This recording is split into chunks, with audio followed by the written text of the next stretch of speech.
Have you ever imagined discovering in front of dozens of people that the person you share your life with is cheating on you? Not in a private conversation, not in a whisper in the hallway, but live with everyone watching. I'm Sarah Johnson. I'm 43 years old, and today I'm going to take you inside the most painful and at the same time most transformative chapter of my story. It's not easy to talk about. It's not pretty. It's not romantic. It's not the kind of testimony you tell with a smile. But it's real. And trust me, the ending is worth it. I've always seen myself as a woman of faith. I grew up in church, singing in worship, leading ministries, and deeply believing in marriage as a sacred covenant before God. I thought my life followed a perfect script: a devoted husband, a respected family, a prayerful home. At least, that's what I believed. But sometimes, life doesn't give us clear signs.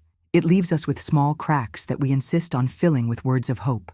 Small absences, distant glances, interrupted conversations. And I told myself, it's just stress. It will pass. Until one day, the truth ran me over without asking permission. It was a normal Sunday, and I was live streaming to the community. I sang, smiled, and interacted with the chat. Until, suddenly, a message appeared. "Sarah, I'm so sorry, but I saw your husband with another woman." My heart stopped. My eyes remained on the camera, but inside me, something was shattering. Warning, this revelation will leave you speechless. I didn't know whether to turn everything off or pretend nothing had happened. Have you ever felt that? That moment when the ground disappears, but you have to keep standing because everyone is watching? Has anyone else here experienced something similar? The pain of betrayal isn't just the broken trust. It's the feeling of being ripped from a safe place in public without warning. And what happened after that live stream was even more devastating. If you've ever suffered betrayal, abandonment, or felt silenced, you know that these wounds aren't limited to what happened in that moment. They spread like waves, touching areas of your life you never imagined would be affected. It's as if trust is a mirror that, when shattered, reflects thousands of pieces of your story, each revealing a detail you hadn't seen before. And suddenly, you realize you need to reevaluate not only what you've experienced, but also who you are and what you believe. That day, after the broadcast ended, I stood there staring at the screen, my hands trembling. It was as if the silence in the room screamed louder than any human voice. My mind tried to deny it, make excuses, and seek justifications to soften the blow, but my heart already knew the truth. And the hidden truth about situations like this is that before dealing with the betrayal itself, we face an internal earthquake: the shock, the shame, the feeling of being exposed, the fear of not being believed. The next few hours were a whirlwind. Messages poured in. People asked if I was okay. Others avoided contact as if my pain were contagious. I realized how quick judgment is, how deafening silence can be, and how, behind the scenes, not everyone has the courage to reach out to someone who's broken. Brace yourself. What comes next will delve into the most hidden layers of this topic, because betrayal doesn't begin the moment you find out. It begins much earlier, in small, cold gestures, in disguised absences, in eyes that avoid yours. It's a silent, almost imperceptible process that undermines the relationship and, at the same time, your own self-perception. And when the revelation finally happens, it's not just about what the other person did, but about the decisions you need to make to avoid getting lost in the chaos. It's on this journey that your mindset is tested, your faith is challenged, and you realize there's no ready-made manual for dealing with the impact of seeing your life turned upside down.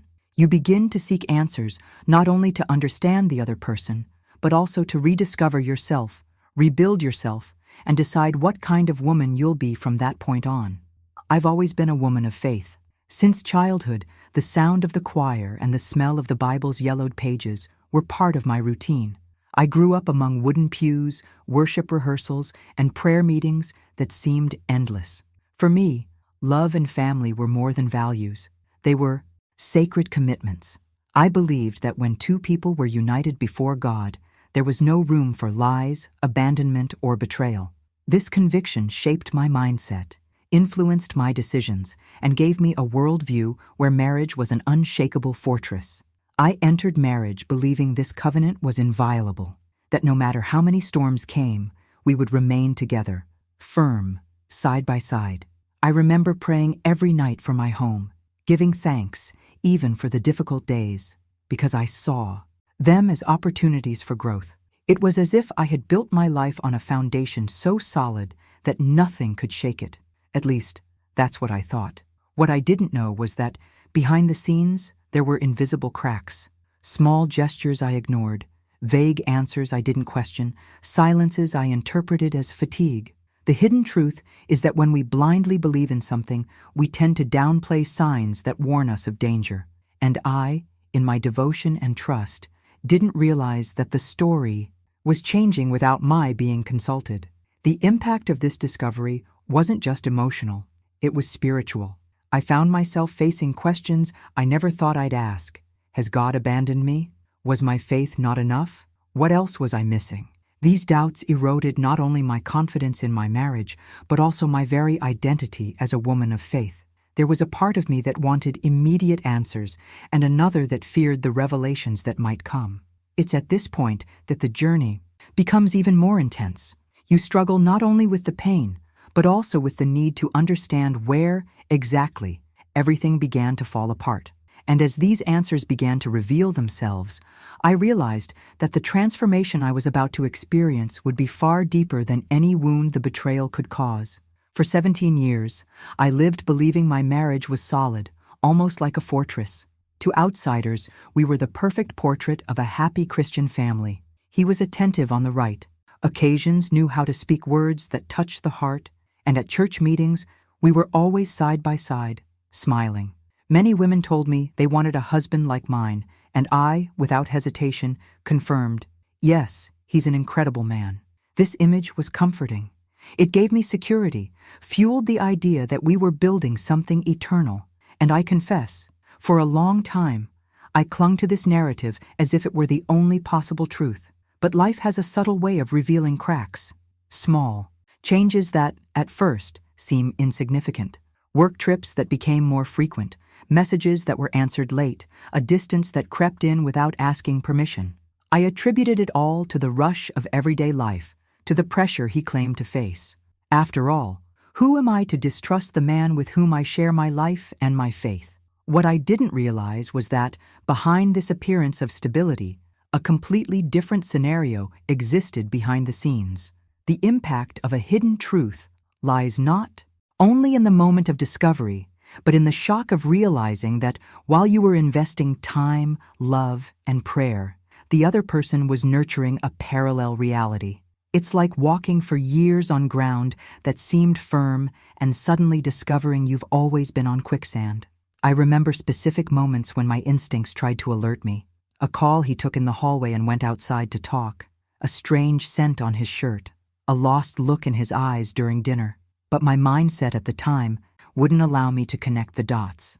I believed so much in what we'd built that I preferred to ignore any sign that something might be wrong. And it was precisely this blind trust that would later make the fall so painful. Because when the facade began to crumble, it didn't just crumble the marriage. It also crumbled the woman I believed I was, the story I thought I was writing, and even the way I understood the word commitment. And it was at that point that I realized that the journey I was about to embark on wouldn't just be about surviving betrayal, but about dealing with the revelation that my entire life was about to be rewritten.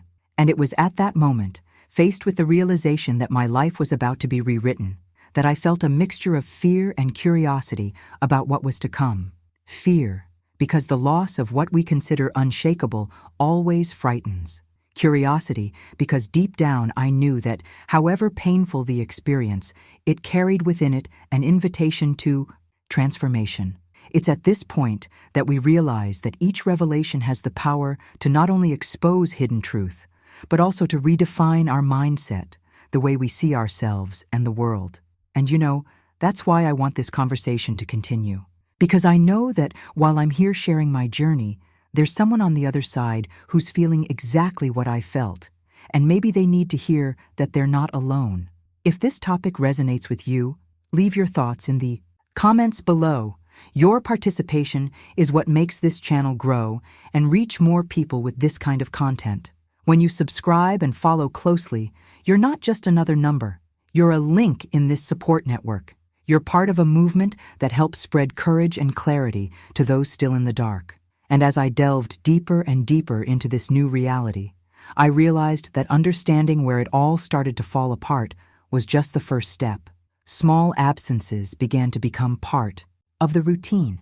First, meetings that stretched a little longer, then last-minute business trips, and soon came excuses about tiredness for not attending events he'd previously insisted on attending.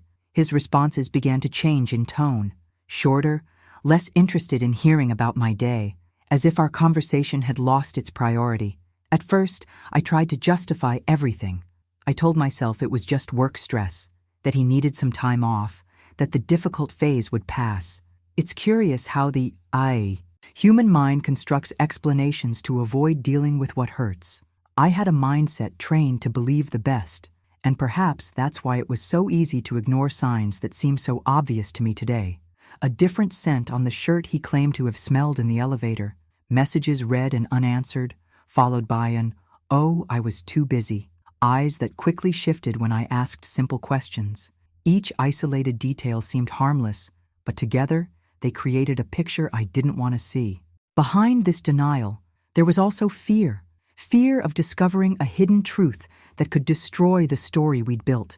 I clung to the idea that love meant trust, and trust meant not doubting. So, when something bothered me, I silenced my own instincts.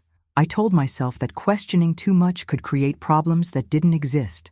But deep down, perhaps I knew the problems were already there, silent, waiting for the right moment to reveal themselves. The impact of living in this duality, between perceiving something strange and at the same time convincing yourself that everything is fine, is exhausting. You begin to doubt your own perception, as if you're exaggerating or making things up. And this internal confusion gradually erodes the clarity needed to make important decisions. It was at this point that I realized that my journey wouldn't just be about facing the betrayal when it surfaced, but also about understanding why I myself had allowed those signs to go unnoticed for so long. That Sunday, I woke up with a strange restlessness. It was worship day, and normally I felt genuine joy getting ready, choosing my dress, and reviewing the worship songs. But that day, there was a heaviness in the air. He said he couldn't go because he had an urgent work commitment, something he said couldn't be postponed. I smiled and agreed, but deep down, something in my heart told me something was wrong. It wasn't jealousy, nor paranoia. It was that quiet intuition that insists on whispering when the mind tries to ignore it. During the service, even surrounded by singing voices and raised hands, I felt disconnected. It was as if the entire environment, which had always been my refuge, was far away. I tried to focus on the words of the songs, but persistent thoughts arose. Is he really at work? Why won't this feeling go away? It was an internal conflict between the faith that taught me to trust and the realization that perhaps the hidden truth was already unfolding before me. When I picked up my phone during the break, I saw that he had seen my messages but hadn't responded. Something so small, but at that moment it weighed more than I cared to admit. It was as if every second of his silence was a brick in the wall that was rising between us. And this barrier, still invisible to outsiders, was already beginning to have a direct impact on my peace. I returned to the worship service, trying to suppress my anguish, but my voice seemed to find no strength. It was like singing about freedom while feeling trapped. I looked at the familiar faces before me and thought about how easy it is to maintain one image when the behind-the-scenes story tells another. This duality of experiencing something at home and showing something else to the world is one of the most exhausting parts of the journey. It demands a quiet energy, a constant performance, which robs me of the clarity needed to perceive what is truly happening. And at that moment, even without knowing it, I was about to experience one of the most unexpected and painful revelations of my life, which would change not only the course of my marriage, but also the way I would see myself and the decisions I would have the courage to make from then on. I still remember exactly how that moment felt, as if the air had been knocked out of me. I was in the middle of a live stream for the community, surrounded by loved ones in the chat, singing and sharing words of hope, when a message appeared on the screen. "Sarah, I'm so sorry, but I saw your husband with another woman." It was as if time had stopped. My eyes remained focused on the camera, my smile remained, but inside, it was as if a bomb had exploded. For a second, I tried to believe I'd read it wrong. Maybe it was a misunderstanding, a bad joke. But the letters were there, clear, and my mind began racing in 1,000 directions at once. The voices around me seemed distant, and I could hear only the rapid sound of my own heart. I felt exposed to everyone, yet at the same time, completely alone. I kept talking, singing, interacting, as if nothing had happened. This is a skill we learn when we need to maintain our composure, even when the world is falling apart. But every word that came out of my mouth felt heavy, as if I were carrying an invisible weight. Inside, I tried to piece together the pieces. Where was he now? Who was this person who saw him? Why at that particular moment? It was a mixture of shame, anger, and sadness, but also disbelief. And amid this avalanche of feelings, there was something even deeper, the breaking of sacred ground. My faith has always been linked to my community life, and in that moment, the betrayal felt not only against me as a woman, but also against everything we represented together. The impact of experiencing this revelation behind the scenes of a public moment is something that is not easily explained. It's as if, beyond the personal pain, there was an open wound in front of everyone, and you could not hide it. I held back my emotions until the very last second of that broadcast, knowing that when the camera turned off, I would have to face reality in a way I had never imagined. And when that happened, I realized that this would be just the beginning of a journey of revelations far greater than I could have anticipated. My body froze in a way I couldn't explain. It was as if the blood had stopped circulating, and at the same time, an uncomfortable heat rose to my face. I kept smiling for the camera, interacting as if nothing had happened, but inside, I was falling apart. Each second seemed to last minutes, and the weight of maintaining my composure in front of so many people crushed me. It wasn't just the content of that message, but the fact that it had arrived at that moment, in public, in the space where I had always felt safe. It was as if someone had ripped the ground out from under me, and I had to keep dancing so no one would notice. As the words left my mouth, my mind was elsewhere. I tried to rationalize, to create a logical line to understand what was happening. I wondered if there had been some mistake, if perhaps the person in the chat had gotten it wrong. But at the same time, a part of me knew this wasn't coming from nowhere. Those little signs I'd been ignoring now seemed to scream in my memory, like puzzle pieces suddenly starting to fit together. The hardest part was feeling like my private life was being exposed without me having any control over it. I'd always believed there was a line between what we show and what we keep to ourselves. But in that moment, that line was crossed without permission. I felt extremely vulnerable, as if they were seeing not only my reaction, but also everything I carried in my heart. It's a kind of impact that can't be measured solely by what happens, but by how it affects our identity. I knew that as soon as the broadcast ended, I would have to face a new reality. The camera was, in a way, a shield. While live, there was a role to play, a performance to maintain. But behind the scenes, away from public view, I would have to grapple with questions I never thought I'd ask, with decisions that would require more courage than I imagined. And in that moment, even while maintaining a firm image, I already felt that something inside me had changed forever. As soon as the live stream ended, I closed the computer, a weight on my chest that barely let me breathe. There was no time to think about how to approach the situation or choose my words carefully. I needed to face it head on. I picked up the phone and called him, trying to keep my voice steady, but feeling my heart beating so fast it felt like it was about to jump out. I asked where he was, and he replied with rehearsed ease that he was still at work, taking care of things. I told him about the message I'd received, hoping that, faced with the direct accusation, he'd at least hesitate. But, without missing a beat, he denied it. He said it was absurd, that maybe someone was trying to create intrigue, that people make up stories. Still, eyes don't lie, and I knew the silence between his words well. When I finally got home and looked at him, I saw in the restrained glow in his eyes something no excuse could erase. It was as if there were an invisible barrier between us, a secret being tightly guarded but unable to be completely hidden. He spoke, but each sentence seemed carefully constructed to keep the narrative intact. I listened, but inside me, an uncomfortable certainty began to form.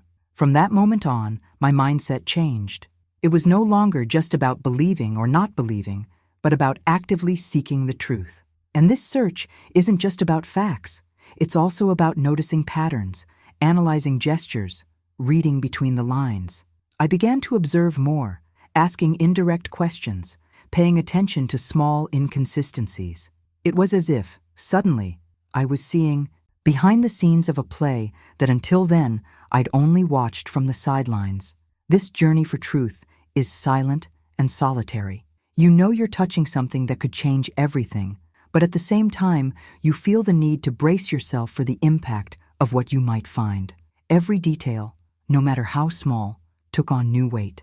And even without all the evidence yet, I knew I was facing a revelation that sooner or later would surface with enough force to completely transform the course of my story. 3 days had passed since that conversation in which he denied everything. 3 days that felt like an eternity, where his every gesture was observed with a mixture of hope and distrust. I wanted to believe I was mistaken, that it was all just a cruel misunderstanding, but something inside me wouldn't let me relax. It was on a quiet afternoon while I was answering emails that my phone vibrated with an unknown notification. It was a message from an anonymous number. I opened it, never imagining that within it, the weight of an entire life would rest.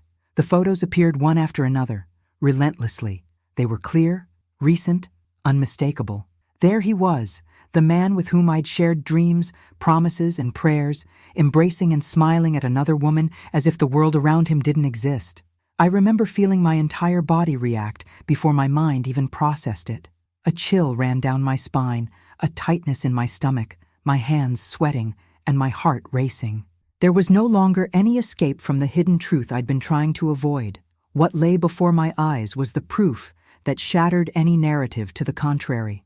It's strange how, in moments like these, time seems to slow down. Every detail of the images stuck in my memory. The clothes he wore, the place, the way he looked at her. Everything was so real, so present, that the impact came not just from the betrayal, but from the realization that their connection already had a history, that my life had already been traversed by a parallel reality long before I realized it. In that moment, there was no scream, no scene, just a profound silence, as if the world had gone deaf along with me. I felt something inside me shatter irreversibly. At the same time, a piercing clarity began to take shape. I would have to make decisions that would change the course of my journey. It was no longer about investigating or guessing, but about dealing with the raw revelation, with the direct impact of knowing that my story had been torn apart. And it was in that heavy silence that I understood that the transformation that would come would not just be about surviving the pain, but about facing what to do with that truth that now burned in my hands. When the truth came out and the news began to spread, I realized that the reaction of those around me would be a separate chapter in this story. In the church, where I spent most of my life serving, I found two worlds coexisting. Some brothers embraced me with tears in their eyes, offered prayers, and reminded me of my worth as a daughter of God. This support was a relief, like a breath of fresh air in the midst of a turbulent sea. But at the same time, there were those who looked at me differently, as if I were to blame for having let this happen. I was often told, directly or indirectly, that I should forgive and forget, as if the betrayal were just a passing hiccup, something that could be erased with a single conversation. The weight of these words was immense, because they didn't come from strangers, but from people who knew my journey, my dedication, my commitment. I'd always believed that the faith community was a place of healing and restoration, but there I realized it could also be a space of judgment and silent pressure. Some of these words were disguised as spiritual advice, but they carried the expectation that I keep up appearances, as if preserving the family's image were more important than acknowledging the open wound bleeding inside. It was in this context that my mindset began to shift more profoundly. I understood the value of forgiveness, and it remained an essential part of my faith. But I also understood that forgiving didn't mean remaining in a place that destroyed my peace. The church's reaction showed me, starkly, how not everyone is ready to deal with the hidden truths that shatter the comfortable narrative of a perfect marriage. Behind the scenes, some people avoided me, perhaps because they didn't know what to say, perhaps because they were afraid to get involved. And it was while living between sincere hugs and judgmental looks that I realized that this journey would not only be about facing the pain of betrayal, but also about challenging expectations, questioning standards, and choosing the path that would, in fact, lead me to transformation. After the initial backlash and the reactions coming from all sides, something even more suffocating began to happen. I began receiving direct and indirect instructions to keep quiet, to avoid discussing the matter, to protect the ministry and not shame God's work. Some of these words were delivered in a tone of advice, as if they were looking out for me, but I knew that, deep down, it was about preserving an image. And suddenly, I realized that my pain was being pushed behind a curtain so that the stage would remain intact. This forced silence ate away at me, not because I wanted to spread gossip or expose details out of revenge, but because the truth was already too heavy to carry alone. It was like being trapped in a dark room while outside everyone continued to live normally, unaware of the weight of what you were bearing. The "don't talk about it" mentality may save face, but it also slowly kills clarity, a sense of justice, and the possibility of healing.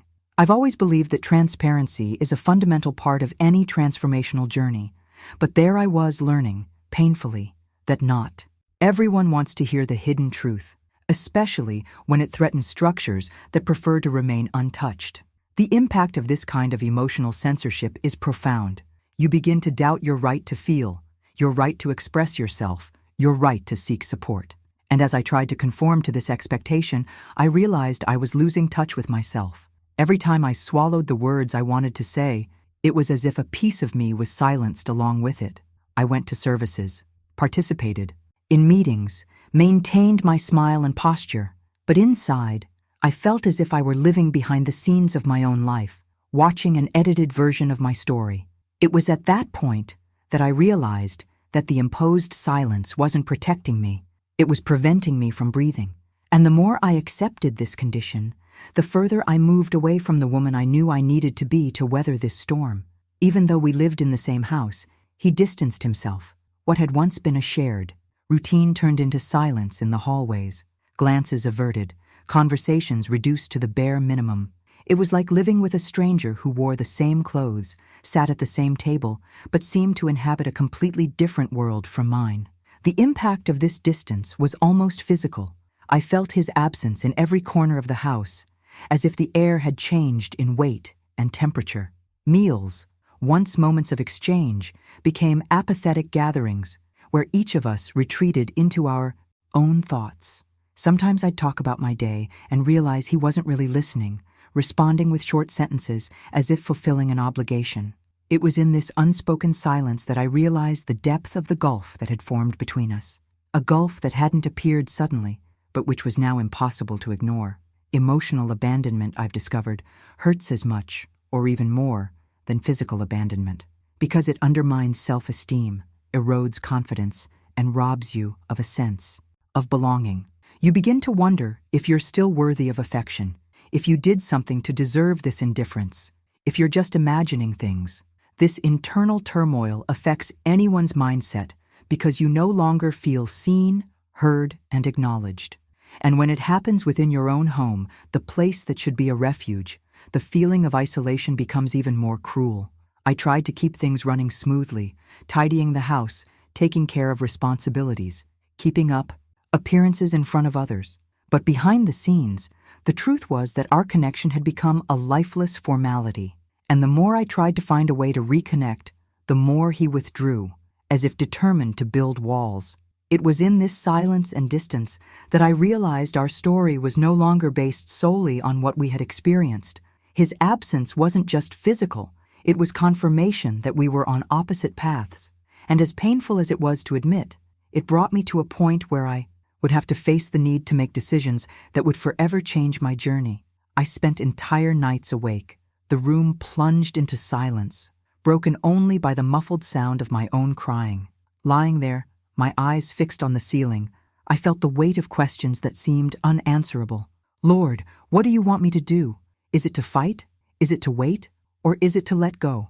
Each prayer was a mixture of supplication and fear, as if I were trying to hold on to a boat adrift in the middle of a storm. At times, I would remember everything we'd experienced, the promises made before God, the battles we'd won together. But along with it came the painful clarity that this was no longer the same story. It was as if the hidden truth I'd tried to ignore had become too big to fit in the silence. The absence, the distance, the veiled lies, everything pointed to a path that no matter how much I resisted was already written. I began to realize that my fight was no longer to save my marriage, but to save myself. And this required a change of mindset. Prayer after prayer, I understood that continuing there, hoping for something to change without true repentance, was condemning myself to live in the shadow of who I once was. God didn't call me to live in a huddle, nullifying myself to maintain a facade. He called me to be a light, to have courage, to live in truth. It was then, one early morning, in the midst of another silent conversation with God, that I felt a different conviction. It wasn't an immediate relief, nor an answer that would solve everything at once. It was a firm, clear breath in my heart. I needed to get up. This decision wasn't born of anger, but of a deep understanding that my journey needed to take a different direction. Getting up, for me, didn't just mean physically leaving that situation, but also raising my head, recovering my voice, reclaiming who I was before I lost myself in this maze of hurt and justification. It was the beginning of a transformation I didn't yet fully understand, but which I already sensed would change not only my present, but my entire future. Taking this step, even without having all the answers, was one of the hardest decisions I've ever made. Because as much as reason screamed it was the right thing to do, my heart still carried memories, promises, and the pain of leaving behind something that was once so important. It's at this point in the journey that we understand that courage isn't the absence of fear, but the choice to move forward despite it. And as I processed all of this, I realized how valuable it is to find other voices who have walked the same path. So if this topic resonates with you, leave a comment below with what touched you most or what similar experience you've experienced. Your participation here is what makes this channel grow and reach more people with this type of content, creating a support network that goes far beyond words. Because in the end, sharing isn't just telling a story. It's shining a light on the path of those still trying to find their way out. I remember the day I finally said, enough, as if it were now. The morning was gray, and there was a thick silence in the house, the kind that carries more unspoken words than any argument could contain. He was in the living room, sitting on the couch, staring at his phone, oblivious to my presence. I stopped in front of him, and for a few seconds, just watched. I saw the man I had once chosen to love, and with whom I had shared dreams, but who now seemed a complete stranger. It was like facing someone who had suddenly become a character in a story I no longer recognized. I took a deep breath, feeling the weight of each heartbeat, and let the words come out clearly and firmly. You broke our vows, and I will not break my dignity. He looked up in surprise, as if expecting me to continue enduring the unbearable. Perhaps he believed I would never have the courage to break the cycle. But in that moment, I knew there was no going back. There was no shouting, no hate-filled accusations. It was the calm of someone who understands, after a long time, that the decision was already made in the heart before it was even spoken. I wasn't just talking to him. I was talking to myself, reaffirming my choice not to remain in a place that diminished me. It was the beginning of a transformation process that required more strength than I imagined I possessed. After that sentence, an uncomfortable silence fell. He tried to change the subject, minimize it, offer excuses that sounded rehearsed. But I was no longer there to negotiate my peace. It was as if, for the first time in a long time, I could hear my own voice above all the pressures, expectations, and fears. My mindset was no longer that of a woman who would accept any scrap in the name of keeping a story alive. I was ready to give up the perfect narrative others expected of us in exchange for the raw but liberating truth I needed to live. The behind the scenes of this moment was even more intense than the scene itself, because saying enough isn't just an act of courage, it's an act of mourning. I mourn a life we planned, dreams we nurtured together, an identity built around an us that no longer existed. But along with the pain also came an unexpected sense of lightness. It was as if, by letting go of that anchor, I could finally take a deep breath and see the horizon again. There was no set script for what lay ahead. I knew I would face judgmental looks, invasive questions, and moments of loneliness. But I also knew that every step from then on would be my own, guided by conscious choices and no longer by fear or complacency. This was the turning point in my journey, the moment I understood that it's not just about getting out of a situation, but about choosing, every day, to remain true to who you truly are. And as I walked away from that conversation, I realized that, even without knowing exactly what tomorrow would hold, I had just taken the most important step toward building a future where my voice and my dignity would have a place of honor. He left home that same day without a backward glance. There was no affectionate goodbye, no attempt at reconciliation, just the sound of the door closing and an emptiness that, for a few minutes, seemed greater than I could bear. Soon after, as if his physical absence weren't enough, reactions from outside began to arrive. Gossip spread quickly, laden with distorted versions, assumptions, and hasty judgments. Some people asked directly what had happened. Others preferred to invent their own narrative and spread it as truth. The sidelong glances came even from people I never would have imagined. They weren't just looks of curiosity, but of evaluation, as if they were measuring my ability to keep my life in order and silently reproving me. It's curious how, in situations like these, loneliness doesn't depend on the number of people around. I was surrounded, but I felt as if there was an invisible barrier between me and the world. The physical presence of others didn't lessen the weight of emotional isolation. The church, once a place of refuge, also became a minefield. There were sincere hugs, yes, but there were also whispered comments in the hallways, anonymous messages telling me I should rethink my decision, that perhaps I was overreacting, that marriage is forever. This pressure, disguised as spiritual advice, tried to push me back to a place I already knew was unsafe. And this demanded even greater mental strength from me, because sticking to the decision is as challenging as making it. The house also felt different. Every object held memories, and no matter how hard I tried to focus on the future, it was impossible not to be overwhelmed by memories of the past. At night, the silence seemed louder, and it was in this silence that I needed to begin rebuilding my mindset. I understood that the transformation I sought would not only be internal, but also practical. I needed to reorganize my routine, my finances, my priorities, and at the same time protect my emotional health from the weight of external judgments.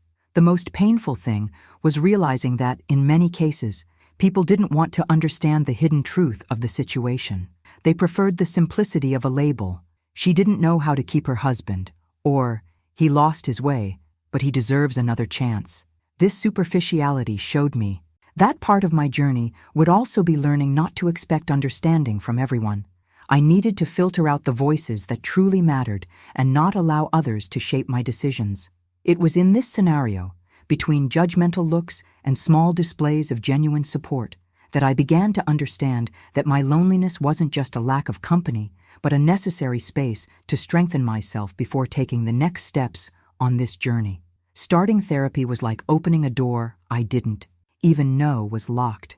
I'd spent so much time trying to be strong for others, trying to maintain a semblance of control, that I didn't realize how fragmented I was inside. The first few sessions were uncomfortable, not because I didn't want to talk, but because someone was finally asking me questions I'd avoided answering myself. There, through tears and long pauses, I began to understand that what I felt wasn't weakness, but an accumulation of wounds that needed to be addressed with patience and truth. Changing my routine was also a decisive step.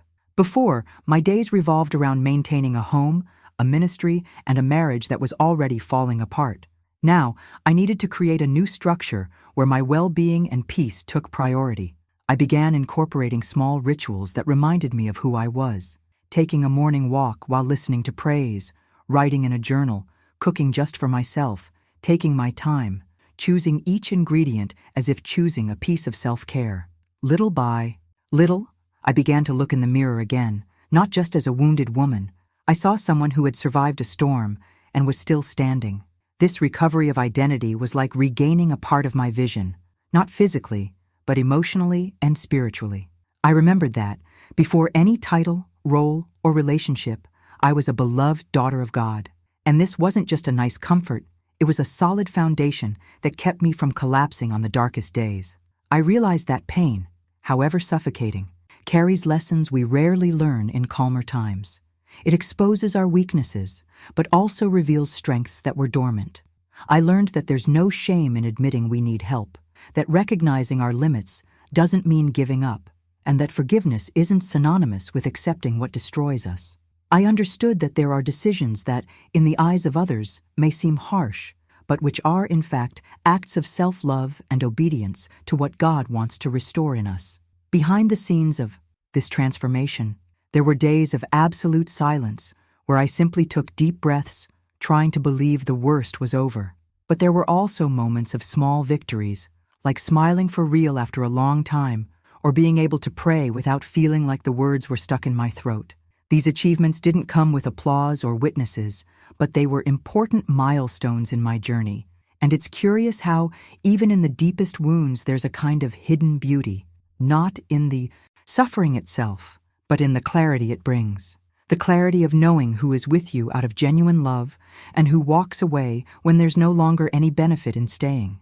The clarity of identifying which battles are worth fighting and which merely drain your soul. And most importantly, the clarity of realizing that your story didn't end where someone decided to hurt you. It was with this understanding that I realized pain isn't the end, it's a chapter. And like every chapter, it sets the stage for something yet to come. Learning this truth was like seeing for the first time something that had always been before me, but which the fog of guilt and other people's expectations had prevented me from seeing. For a long time, I confused forgiveness with passivity, as if love meant accepting everything, even what destroyed me inside. But pain, however cruel, is sometimes the most honest teacher we will ever have. It doesn't mask reality. It doesn't filter hidden truths. It shows us, bluntly, that there are limits that, when crossed, cannot be ignored without profoundly impacting our soul. I realized that God never asked me to carry a burden that wasn't mine. He never called me to remain in a place that erased my identity, undermined my faith, and held me hostage to a narrative that didn't come from Him. God's voice isn't the one that oppresses, isn't the one that imprisons us, but the one that frees us. And when this revelation settled in my heart, something inside me broke, not with pain, but with liberation. I understood that forgiveness is a spiritual act, but protection is an act of wisdom. Forgiveness cleanses the heart, but the decision to walk away from those who hurt us is what preserves our life and dignity. It's not about hardening our hearts, but about adjusting our mindset to recognize that healthy love cannot coexist with abuse. Loving yourself is also a silent commandment, written between the lines of what God teaches us about being living temples. Behind the scenes of this transformation, I faced judgmental looks, unsolicited opinions, and even distortions of my own story. Many don't understand that the healing journey involves decisions that, from the outside, seem drastic, but inside are like breathing after a long time underwater. It's a change of course that requires courage to break free from what no longer sustains life. And this courage doesn't come out of nowhere. It grows when we recognize that we've endured enough. I also learned that starting over isn't about forgetting.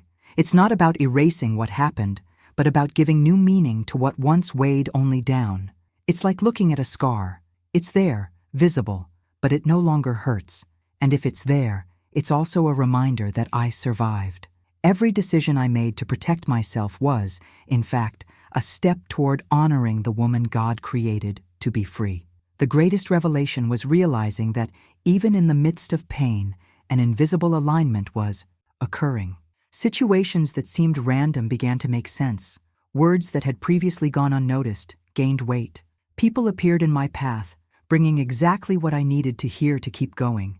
It was as if God was slowly stitching together the torn parts of my soul with a patience I wouldn't have shown myself. Today, when I look back, I see that my story was not a waste. It was, and still is, a living testament to the fact that liberation is possible, even when everything around us says otherwise. And this awareness, this silent certainty that sets in after the storm, completely changes the way we approach our next steps. Because when we understand that we are not called to be prisoners, but rather to walk in freedom, even the air feels lighter. And it is precisely at this point that something new begins to form. When everything seemed to be falling apart, I realized that there's no such thing as overcoming things alone. No matter how strong someone seems, there are times when the presence of others becomes not only necessary, but vital. It was at this point in my journey that my support network revealed itself with a strength I could never have imagined. There weren't many people, but they were the right ones.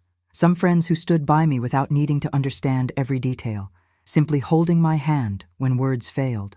My family, who became a silent shelter, shielding my heart from the external storms. And above all, my faith, which not only sustained me, but gave me the courage to believe that there was something greater guiding every step, even on days when the path seemed invisible. This network wasn't formed by chance. It grew from years of small seeds planted in true relationships, the kind that endure time and circumstance. Behind every gesture of care, there was a clear message: you are not alone. And that changed everything. Because when the weight seemed unbearable, the simple reminder that someone was there to listen, to remind me of who I was like a breath of life.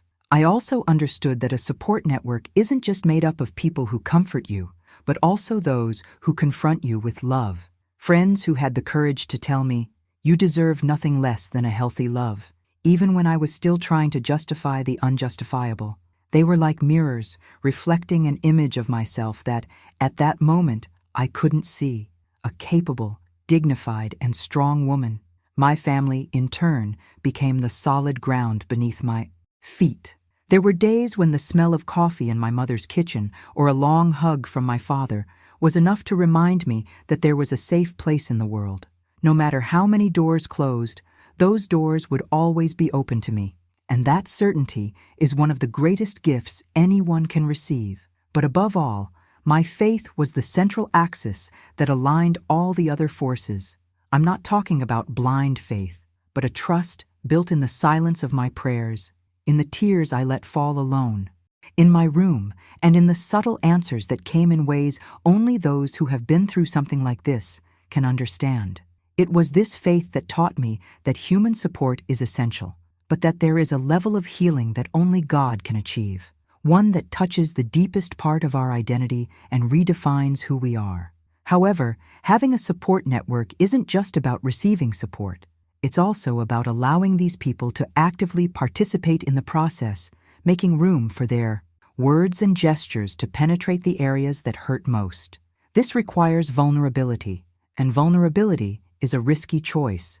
But I've learned that this risk is worth it, because it's precisely in exposing our weaknesses that we find the most genuine kind of strength. And the hidden truth is that often, a support network doesn't eliminate pain or challenges, but it completely changes how we face them.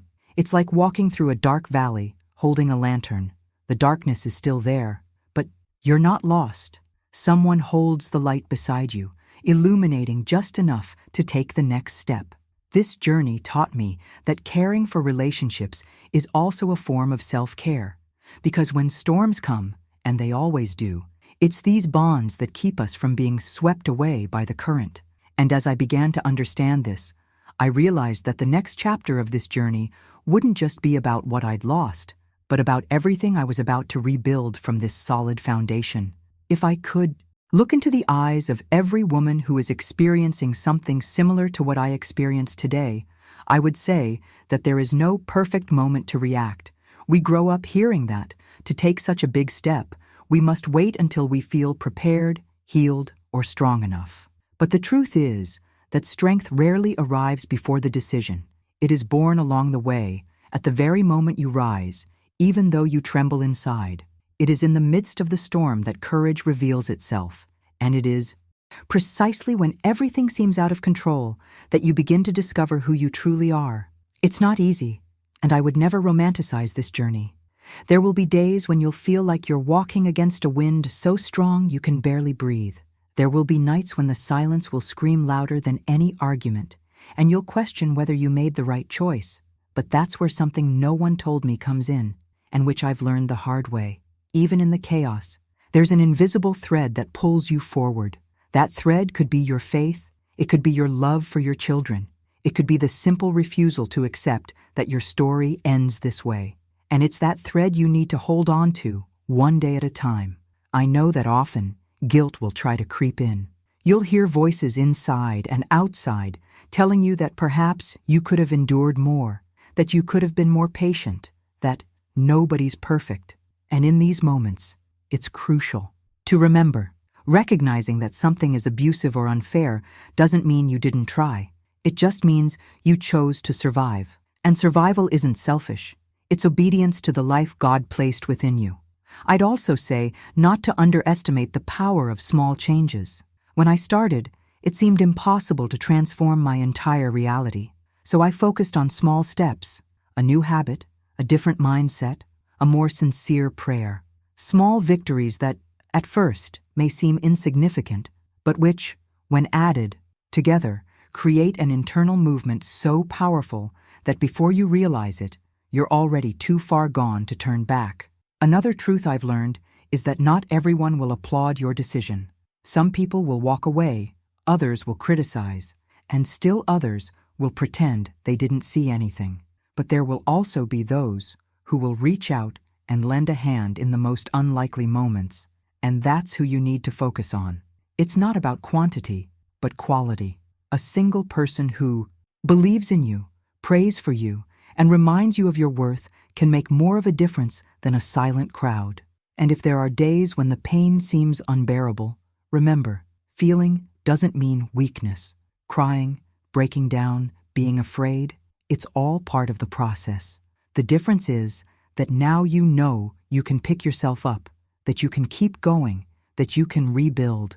The storm doesn't have to end for you to start walking. Sometimes it's by walking that it loses its strength. I also want to emphasize that every journey is unique. Don't compare your time, your reactions, or your progress with others. What matters is direction, not speed. Transformation doesn't happen in a single day. It's built in the silence of your daily decisions, in choices no one sees, but which change everything from within. And finally, I'd say to keep in mind that you are not defined by what you suffered, but by what you decided to do afterward. Pain may have been a part of your story, but it doesn't have to be the label you carry. You are more than what happened to you. There is an identity that goes far beyond that, and finding it is perhaps the most beautiful part of this journey, because there comes a time when the storm stops being just destruction and becomes revelation. It's when you realize that, even in the midst of the storm, there are pieces of you that never broke, and it's from these pieces that a new beginning begins to take shape. And it's precisely at this point that new possibilities begin to emerge, bringing not only the promise of peace, but also a new meaning to everything you've experienced thus far. When I look back and remember that woman who once saw her life crumble before her very eyes, I realize I no longer recognize her.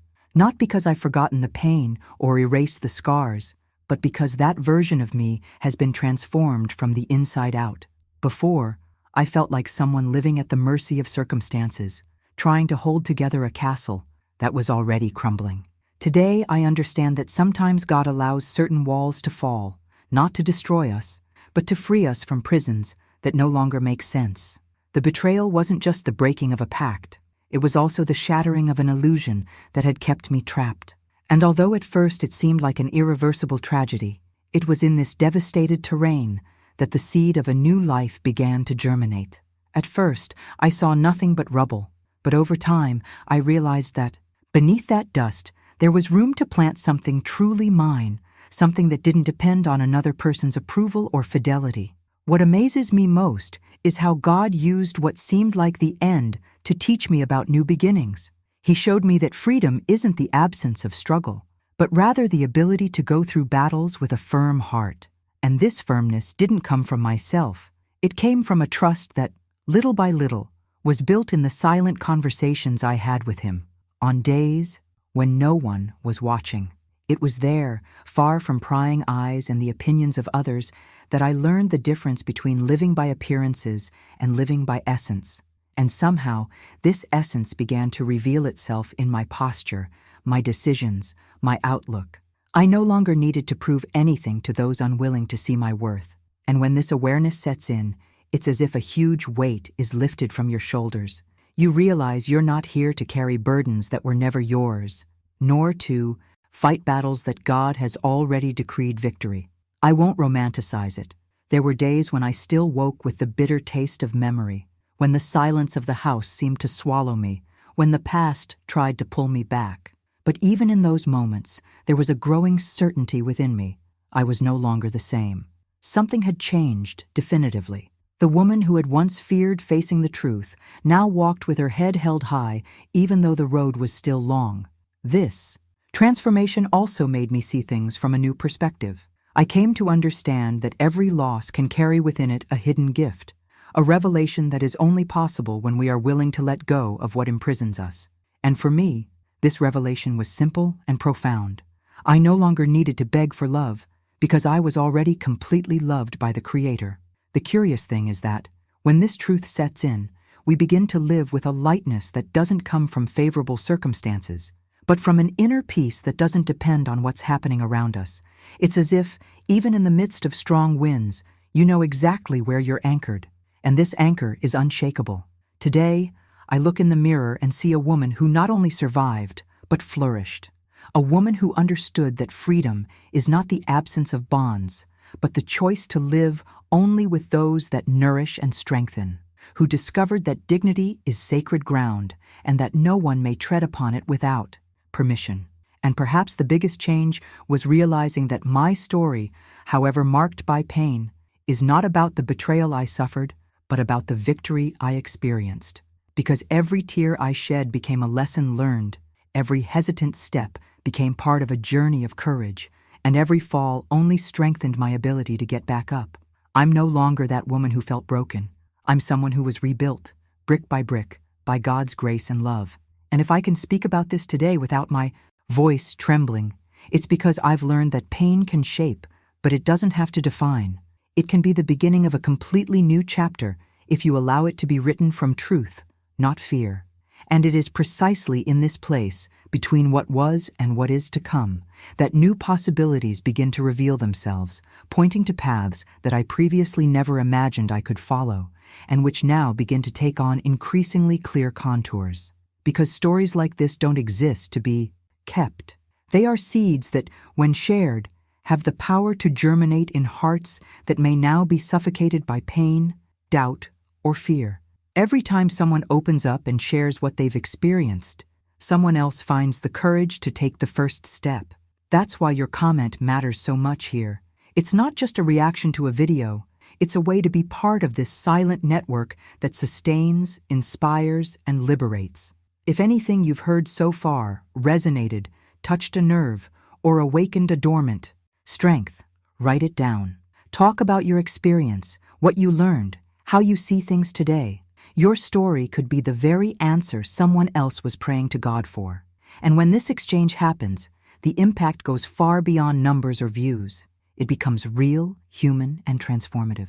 Sharing is also an act of care. Maybe you know someone who's going through something similar, someone who hasn't yet found the words to describe their own storm. By sharing this story with them, you're not just offering content, but opening a window of hope, showing that there is life after pain, and that there are paths that lead away from what destroys us. And yes, when you interact, comment, and share, you help this message reach further, crossing boundaries it might never reach alone. This is the beauty of a community united by stories that carry truth, vulnerability, and faith. Each person contributes to bringing light to places where before there was only darkness. And it is thus, in this interweaving of voices and experiences, that new stories begin to be born, carrying the same essence, but also bringing new revelations that continue this journey.